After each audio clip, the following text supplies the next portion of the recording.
Федеральный проект «Профессионалитет» стал одной из инициатив социально-экономического развития страны. Среди ключевых направлений проекта – создание образовательно-производственных центров-кластеров. На базе данного техникума и будет внедряться новая программа. Будут внедрены новые образовательные программы, интенсивные, ориентированные на потребности отраслевых рынков труда и конкретных предприятий. Я студент агропромышленного техникума села Балгазин. Я являюсь амбассадором профессионалитета. Профессионалитет – это проект, выпускающий высококлассных профессионалов за короткие сроки с упором на практику. Торжественное открытие образовательно-производственного центра сельскохозяйственного кластера села Балгазин прошло 1 сентября в обновленном здании. Амбассадоры проекта провели экскурсии. Молочные, колбасные, плодово-ягодные и овощные цеха с новым оборудованием позволят более качественно проводить и теоретические, и практические занятия. Мы сегодня прошли по кабинетам, видим, что уже частично установлено оборудование по мясопереработке, плодово-овощной, молочной переработке. Но поставка, вернее, комплектация оборудования еще нам предстоит в ближайшее время.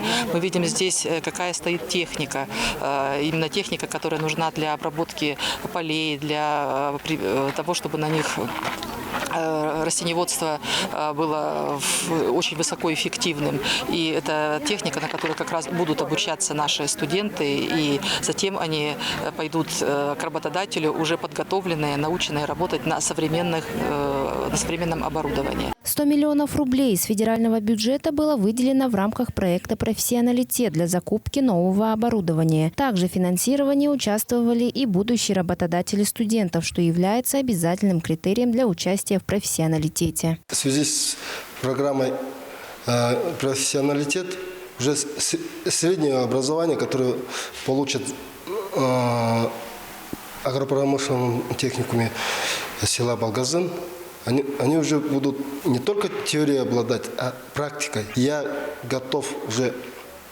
с этой осени начинать поставлять сырье, чтобы практика была.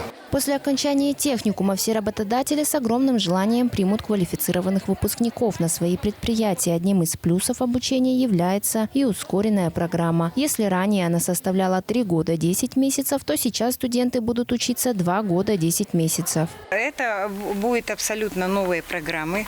В данный кластер сельскохозяйственный вошли 4 техникума. Наш как головной техникум, еще Кызыльский, Тувинский сельскохозяйственный, техникум агротехнологий Сарыксеп и технологический город Чедан.